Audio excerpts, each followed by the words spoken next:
Hello all, welcome back to our YouTube channel. So guys, I hope మీరందరూ మీ యొక్క ప్రిపరేషన్లో చాలా పీక్ లెవెల్లో ఉన్నారు. ఐ విష్ మన సబ్స్క్రైబర్స్ అందరికీ ఈ ప్రిలిమ్స్ అనేది చాలా ఈజీగా అండ్ కంఫర్టబుల్గా క్వాలిఫై అయ్యేలాగా ఉండాలి అని చెప్పి మనస్ఫూర్తిగా కోరుకుంటున్నా.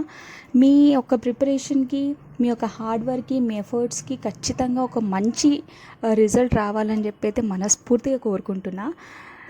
సో ఈ వీడియోలో ఏంటి అని అంటే, అసలు మనం ఇంత తక్కువ టైం ఉంది కదా, ఇంకా ఒక 10 to 15 days మాత్రమే ఉన్నాయి.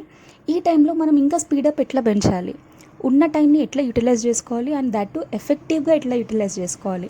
కొంచెం మోటివేషన్ అనుకుంటారో, లేకపోతే కొన్ని చిన్న simple tips and tricks, like అందరికీ తెలిసిన ముచ్చటనే, బట్ మనం ఎందుకు అవాయిడ్ చేస్తాము, లైక్ మర్చిపోతాము లేదా నెగ్లెక్ట్ చేస్తాము. చిన్న చిన్న మిస్టేక్సే, మనము మిస్టేక్స్ అని కూడా అనలేం, కానీ దీన్ని నెగ్లెక్ట్ చేస్తాము. అందరికీ అన్నీ తెలిసినవే, కాకపోతే ఎందుకు అవాయిడ్ చేస్తామో తెలిసి తెలియకనో కాదు, కావాలని అవాయిడ్ చేస్తామని అనిపిస్తుంది అప్పుడప్పుడు.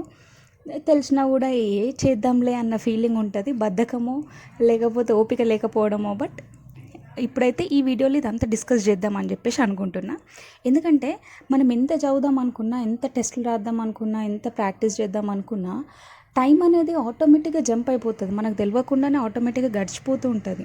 సో ఇట్లాంటి టైంని మనము చాలా ప్రీషియస్, ఇది ఇంకొన్ని డేస్ మాత్రమే ఉంది కాబట్టి అస్సలు అవాయిడ్ చేయొద్దు, అంటే నెగ్లెక్ట్ చేయొద్దు, లైట్ తీసుకోకూడదు. ఫస్ట్ ఇంపార్టెంట్ థింగ్ అనమాట, అస్సలు నెగ్లెక్ట్ చేయకూడదు టైంని.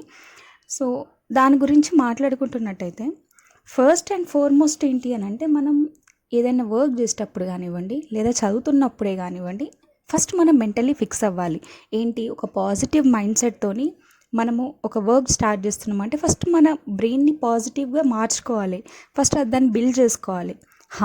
నేను ఈరోజు ఒక వర్క్ చేస్తున్నా, లేదా నేను ఈరోజు ఒక టార్గెట్ పెట్టుకున్నా, ఆ టాస్క్ని నేను ఫినిష్ చేయాలి ఎట్ ఎనీ కాస్ట్. ఎందుకంటే కొన్నిసార్లు ఏమవుతుంది అంటే, జనరల్ ఎగ్జాంపుల్, ఫర్ ఎగ్జాంపుల్ అమ్మాయిలకైతే ఇంట్లో ఉంటారు. ఇంట్లో ఉన్నప్పుడు ఏముంటుంది, మమ్మీ వర్క్ చేస్తున్నప్పుడు లేదా డాడీ ఏదైనా వర్క్ చేస్తున్నప్పుడు ఆటోమేటిక్గా మనకు అనిపిస్తుంది, అరే వాళ్ళు అంత కష్టపడుతున్నారు కదా, మనం వెళ్ళి కొంచెం హౌస్ హోల్డ్ వర్క్స్లో కొంచెమన్నా హెల్ప్ చేద్దాం అన్న ఫీలింగ్ ఉంటుంది. ఆబ్వియస్లీ అందరికీ ఉంటుంది. లేకపోతే డాడీ బయటికి వెళ్ళినప్పుడు, లేదా కూరగాయలకు దానికో దీనికి ఏదో ఒక సినారియోలో మన హెల్ప్ మనం ఇవ్వాలి అని అనుకుంటాము. కానీ ఈ మూమెంట్లో కొంచెం అది అవాయిడ్ చేద్దాం. ఎందుకనంటే ఇంకొక 10 days మనం ఎగ్జామ్ రాసిన తర్వాత ఏమో కార్లోనే తీసుకెళ్ళొచ్చు, మనము గ్రాసరీకి వేరే పని మనుషులనే పెట్టుకోవచ్చు. చెప్తున్నా, ఒక ఎగ్జాంపుల్గా చెప్తున్నా. సో ఇప్పుడు ఈ టైంని అస్సలు మిస్ చేసుకోవద్దు. ఇన్ని డేస్ చదివింది ఏం లేదు, ఈ 10 రోజులలో ఏమన్నా వస్తుందా అనే మైండ్ సెట్ కూడా ఉంటుంది. లేదండి, నెగిటివ్ మైండ్ సెట్ ఏమున్నా కూడా ఇప్పటికీ ఆపేసేయండి. ఈ 10-15 days అస్సలు నెగిటివిటీ అనేది మన చుట్టుపక్కల కానివ్వండి, మన బ్రెయిన్లో కానివ్వండి, అస్సలు రానివ్వకుండా చూసుకోవాలి. అండ్ ఇంకెట్లా ఉంటుందంటే, మన బ్రెయిన్ ఆటోమేటిక్గా మన మాట వినాలి అని అంటే ముందు మనం దానికి ట్రైన్ చేయాలి. లేదు నేను ఈరోజు ఖచ్చితంగా ఈ టాపిక్ ఫినిష్ చేయాలి, లేదు నేను ఇది కంప్లీట్ చేయాలి, అంతే తప్ప లేదు లైక్ ఎట్లా కొంచెంసేపు ఆగుదాం కదా, బ్రేక్ తీసుకుందాం కదా అంటే కథం, అదొక 10 minutes అన్న బ్రేక్ 15 minutesకి ఎక్స్టెండ్ అయిపోతుంది. ఇంకా ఫోన్ కానీ టీవీ కానీ చూస్తే, లేదా ఎవరైనా వచ్చి మాట్లాడిచ్చిందంటే ఆటోమేటిక్గా ఇది అయిపోతుంది. సో అట్లా కాకుండా మన వర్క్స్ ఏమున్నా, వేరే ఏ వర్క్స్ ఉన్నా, ఫోన్ గురించి కానివ్వండి, టీవీ గురించి కానీ, లేదా ఇంట్లో టైంపాస్ కానివ్వండి, ఈ ముచ్చట్లన్నింటినీ ఫస్ట్ పక్కకు పెట్టేద్దాం. సెకండ్ థింగ్, ఇంకోటి ఏంటి అని అంటే, జనరల్గా మోటివేషన్ అనుకుంటారో ఏమనుకుంటారో మీ ఇష్టం, బట్ ఒక దగ్గర నేను చదివిన, ఒక 10 minutes మనం బ్రేక్ తీసుకొని, ఒక 10 minutes మనం కొంచెం స్టడీ నుండి పక్కకు వస్తే, ఈ మూమెంట్లో, ఇట్లాంటి పీక్ మూమెంట్లో, అది స్టడీకి రిలేటెడ్ కానివ్వండి, ఎగ్జామ్కి రిలేటెడ్ కానివ్వండి, ఇంకేదన్నా అకేషన్కి రిలేటెడ్ కానివ్వండి, లేదా బిజినెసే కానివ్వండి, ఏదున్నా కూడా ఒక 10 minutes మనం బ్రేక్ తీసుకుందాం, హాయిగా ఉందాం అని అనుకుంటే, కాంపిటీషన్ ఎట్లా ఉంది అంటే, మనకంటే 100 మంది వెనకాల ఉన్న 100 మంది ఫాస్ట్గా వెళ్ళిపోతారనమాట. ఇప్పుడు అంతెందుకండి, మన కళ్ళ ముందర ఉన్న ఎగ్జాంపుల్, Group 4 రిజల్ట్స్ వచ్చినప్పుడు, result in the sense GRL list పెట్టినప్పుడు, జస్ట్ ఒక మిల్లీ పాయింట్స్తోని ర్యాంక్స్ ఎంత ల్యాగ్ అయిపోయినాయో చూసిండ్రు, మనమే చూసినాము, కల్లారా చూసినాము. అంటే ఇప్పుడున్న కాంపిటీషన్ ఎట్లా అంటే, ఒక మిల్లీ పాయింట్స్తో కూడా ర్యాంక్ పోయే ఛాన్స్ ఉంది, జాబ్ పోయే ఛాన్స్ ఉంది. కాబట్టి 10 minutes టైం వేస్ట్ చేద్దాము, లేకపోతే కొంచెం 10 minutes బ్రేక్ తీసుకుందాము అనే టైం ఇది అస్సలు కాదు. అందరికంటే లేట్గానే పడుకోండి, అందరికంటే పొద్దున్నే లేవండి. ఇంకా కొన్నిసార్లు అనిపిస్తుంది, ఇన్ని డేస్ నేను హెల్త్ గురించి ఆలోచించిన, ఇన్ని డేస్ నేను పడుకోవడానికి ఆలోచించిన, ఇంకొన్ని డేస్ మనం ఇవన్నీ పక్కకు పెడితే ఆటోమేటిక్గా సెట్ అవుతుంది అనే మైండ్ సెట్ కూడా ఉంటుంది. హెల్త్ అండ్ స్లీప్తో పాటుగా స్టడీ పైన ఎక్కువగా ఫోకస్ చేయండి. ఆటోమేటిక్గా మనము రేస్లో ఉంటాము. అండ్ ఈ మూమెంట్లో అయితే ఖచ్చితంగా ఇవన్నీ పాటించాల్సిందే, మనం రిపీటెడ్గా గుర్తుకు తెచ్చుకుంటూనే ఉండాల్సింది, రైట్. నెక్స్ట్ థర్డ్ ఏంటి అని అంటే, జనరల్గా మనము చదువుతున్నాము, ఎగ్జామ్ రాస్తాము, మన గోల్ ఏంటి, జాబ్ కొట్టాలి. జాబ్ కోసం ఇంత ట్రై చేస్తున్నప్పుడు, ఇన్ని హర్డిల్స్ అన్నీ క్రాస్ చేస్తున్నప్పుడు, ఒక 2 years long preparation 2 times cancel అయింది, ఇంతే ఉన్న ఎందరో మంది మనకి ఎగతాళి చేసిండ్రు. ఇంకొందరైతే చెప్పొద్దు ఇంకా, చదువుతున్నట్టు బిల్డప్ ఇస్తున్నారు, ఉట్టేన యాక్టింగ్ చేస్తున్నారు, వీళ్ళకేమొస్తుంది అని ఇట్లా చిన్న చూపు చూస్తారు. చాలా చీప్గా తీసి పడేసిన వాళ్ళు కూడా మన లైఫ్లలో ఉంటారు. వాళ్ళు చేసే కామెంట్స్ కూడా ఎట్లా ఉంటాయంటే వింటుంటే, లైక్ రిలేటివ్స్ కానివ్వండి, ఫ్రెండ్స్ కానివ్వండి, ఈవెన్ ఇంక్లూడింగ్ ఫ్యామిలీ కూడా, ఇవన్నీ ఒక్కొక్కసారి గుర్తుంచుకుంటే కాన్షియస్లోకి వచ్చి మనం హార్డ్ వర్క్ చేయాలి అని చెప్పేసి మనకు అనిపించాలి. ఇవన్నీ ఈ మూమెంట్లో గుర్తు తెచ్చుకోవాల్సిన సినారియోస్ అనమాట. మనం ఎంత ఇన్సల్ట్ చేసారో, ఇన్ని మాటలు అన్నారు, ఇవన్నీ ఖచ్చితంగా మనం గుర్తుకు తెచ్చుకోవాలి. సో నెక్స్ట్ ఏంటి అని అంటే, మార్నింగ్ స్టడీ చేయడం.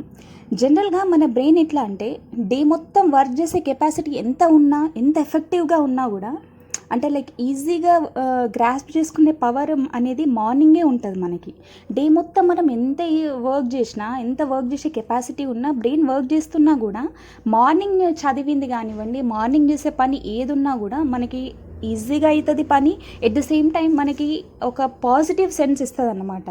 సో మార్నింగ్ గ్రాస్ప్ చేసుకునే పవర్ మార్నింగ్ అవర్స్లోనే ఉంటుంది కాబట్టి, ఖచ్చితంగా ఈ పర్టికులర్ టైంలో మార్నింగే చదివింది బెటర్ కాదు, ఇప్పటి నుండి అన్నా మనం అలవాటు చేసుకోవాలి. ఈ 10 days అన్నా గట్టిగా చదవాలి. ఎందుకంటే జనరల్గా మనం డేలో ఎంత ఎఫెక్టివ్గా చదువుకోవడానికి ట్రై చేసినా కూడా, కొందరు ఎట్లుంటారంటే మార్నింగ్ చదువుతారు, నైట్ చదువుతారు. ఇప్పుడు ఓన్లీ 10-15 days టైం ఉంది కాబట్టి మనం ఎందుకు కొంచెం స్లీప్ సాక్రిఫైస్ చేసుకుంది బెటర్ కదా. 10 days స్లీప్ని సాక్రిఫైస్ చేసుకొని స్టడీ కోసం యూటిలైజ్ చేసుకుంటే పెద్ద దాంట్లో మనకి ఏమొచ్చే నష్టం లేదు. ఐ గెస్ మనకి ఇప్పుడు ప్రజెంట్ సినారియోలో ఒక 5 hours స్లీప్ ఇస్ సఫిషియెంట్ అని చెప్పేసి నేను అనుకుంటున్నా. ఎందుకంటే వద్దండి, మనం ఇన్ని ఇయర్స్ పోనివ్వండి, ఎప్పటి నుండో కష్టపడేది పక్కకు పెట్టేసినా కూడా, నోటిఫికేషన్ 2022లో వచ్చింది, అప్పటి నుండే స్టార్ట్ చేసిన వాళ్ళం అని అనుకున్నా కూడా, 2022, 2023 and 2024 3 years అంటే 2.5 years అయితే మనం టైం వేస్ట్ చేసినట్టే కదండి. ఈ 2.5 years మనం సఫర్ అయింది, ఈ 2.5 years మనము అనుభవించిన కష్టాలు, ఇవన్నిటిని పోల్చుకుంటే ఈ 15 రోజుల నిద్ర సాక్రిఫైస్ చేయడంలో తప్పేం లేదు. అండ్ ఇదేం పెద్ద లాస్ అవ్వడానికి కాదు కదా, మన కోసమే కదా కష్టపడేది. సో మార్నింగ్ లేవడానికి ట్రై చేయండి. ఈ బద్ధకం ఇదంతా వదిలేసి, లేట్ నైట్స్ పడుకోవడము, బద్ధకంగా ఉండడము, ఇదంతా బంద్ చేసేసి మంచి మార్నింగ్ లేసి హ్యాబిట్ చేసుకోండి మార్నింగ్ లేవడం అనేది. అండ్ అక్కడే మార్నింగే మంచి చదువుకోండి. నైట్ గుడ్లగూబ కంటే మార్నింగ్ కోకిల సౌండ్లు మంచి ప్లీజెంట్గా ఉంటాయి. సో దాన్ని అలవాటు చేసుకోవడానికి ట్రై చేసుకోండి, right. Next, focus only on important themes. ఇప్పుడున్న టైంలో మనము ఇంపార్టెంట్ థీమ్స్ పైన కానివ్వండి, ఇంపార్టెంట్ టాపిక్స్, నేను ఆల్రెడీ కొన్ని సబ్జెక్ట్స్కి సంబంధించి కొన్ని ఇంపార్టెంట్ టాపిక్స్ అన్నీ సెగ్రిగేట్ చేసిన అన్నమాట, నీట్గా రాసి వీడియోలాగా చేసిన. లైక్ పాలిటీ కానివ్వండి, జియోగ్రఫీ కానివ్వండి, హిస్టరీ కానివ్వండి, ఎకానమీ, ఈ కొన్ని మేజర్ టాపిక్స్వి, మేజర్ సబ్జెక్ట్స్వి నేను వీడియో తీసిన. కావాలంటే నేను కింద డిస్క్రిప్షన్లో మీకు అది ట్యాగ్ చేస్తాను, మీరు ఒకసారి చెక్ చేయండి. మోస్ట్ ఫోకస్, లేదంటే ఓన్లీ అవే చదువుకోండి. బికాజ్ నేను రాసినది ఏంటంటే, అంటే ప్రీవియస్ ఇయర్ టాపిక్సే కదా అవి, ప్రీవియస్గా మనకు టీఎస్పీఎస్సీ అడిగిన టాపిక్సే కదా. ఎంత వీలైతే అంత అందులోనే కవర్ అయ్యేలాగానే చూసిన అన్నమాట. సో దాంట్లో నుండి చదివినా కూడా, ఇప్పుడు రివిజన్ అవే చేసినా కూడా మంచి సఫిషియెంట్ అండి. మనం టైం వేస్ట్ చేసుకునే బదులు, అంటే ఏది చదవాలి, ఇది చదవాలా, అది చదవాలా, లేకపోతే ఇది రివిజన్ చేయాలి, అది రివిజన్ చేయాలి అనేది ఒకటి డైలమాలో ఉండే బదులు, ఆల్రెడీ ఫ్రీక్వెంట్లీ అడిగిన క్వశ్చన్స్ని నేను రాసిన కదా, ఆ వీడియోసే మీరు చెక్ చేసుకోండి. లేదా టైం లేకపోతే స్క్రీన్ షాట్స్ తీసుకోండి, స్క్రీన్ షాట్ తీసేసుకొని ఆ టాపిక్స్ని చదువుకోండి. అది మంచి రివిజన్ ఇస్తుంది. ఎట్లాగో మనం టెస్ట్ సిరీస్ రాస్తున్నాం కాబట్టి కరెంట్ అఫైర్స్ పార్ట్స్ కానివ్వండి, మిగతా ఇంకేమన్నా ఇంపార్టెంట్ టాపిక్స్ అన్నీ అందులో కవర్ అయిపోతాయి. మనం ఎక్స్ప్లెనేషన్ చదువుతాం కాబట్టి, అంటే టెస్ట్ సిరీస్ రాసిన తర్వాత ఎక్స్ప్లెనేషన్ వీడియోస్ కానివ్వండి, పేపర్స్ అవి చదువుతాం కాబట్టి మనకు అది సఫిషియెంట్ అయిపోతుంది అన్నమాట. సో ఎక్కువ ఫోకస్ అనేవి దీనిపైనే ఫోకస్ చేయండి. ఇది మనకి మంచి హెల్ప్ అవుతుంది. సో నేను లాస్ట్ ఒకటే చెప్తున్నా గైస్, ఇన్ని ఇయర్స్ కష్టం, అంటే 2 సంవత్సరాల నోటిఫికేషన్, 2 సార్లు ఎగ్జామ్స్, ఎన్నో క్రాస్ చేసి ఇక్కడి వరకు వచ్చినాం. ఇంకా అయింది చాలా ఉంది కొంచెం. ఇదంతా కొన్ని డేస్ మాత్రమే. ఇప్పుడు వీక్ అవ్వద్దు, అస్సలు అలసిపోవద్దు, టెన్షన్ పడద్దు. మెయిన్గా 100 క్వశ్చన్స్ మన బ్రెయిన్లో పెట్టుకోవద్దు. అసలు వస్తుందా రాదా, మనం ఇంత చదువుతున్నాం, మనతో అవుతుందా కాదా, ఒకవేళ ప్రిలిమ్స్ క్వాలిఫై కాకపోతే ఎట్లా, అయితే మళ్ళీ మెయిన్స్కి మనం ఏం చేయాలా, ఇవన్నీ క్వశ్చన్స్ ఇప్పుడు పెట్టుకునే టైం కాదు. ఏది అయ్యేది ఉంటే అది అవుతుంది. మనము 90% అయిపోయింది, 10% మాత్రమే కష్టపడేది ఉంది. ఎగ్జామ్ రాసేస్తాం ఇంకో 10 డేస్లో, 10-15 డేస్లో. మంచిగా రాద్దాము, మంచిగా హార్డ్ వర్క్ చేద్దాము. వస్తుందా రాదా, ఈజీగా వస్తుందా హార్డ్గా వస్తుందా అంత తర్వాత ముచ్చట. ప్రిలిమ్స్ ఎట్లన్నా గట్టెక్కుదాం. ప్రజెంట్ అయితే ఈ 10-15 డేస్ రివిజన్ చేయాలి, టెస్ట్లు రాయాలి, హెల్తీగా ఉండాలి, ఫుడ్ అండ్ స్లీప్ మంచిగా మెయింటైన్ చేయాలి, అండ్ మనం మంచిగా ఉండడానికి ట్రై చేయాలి. ఇంతే. I wish you all the very best. Thank you for all. And ఇట్లాగే సపోర్ట్ చేస్తూ ఉండండి. Please to like, share, comment and subscribe to my channel. Thank you.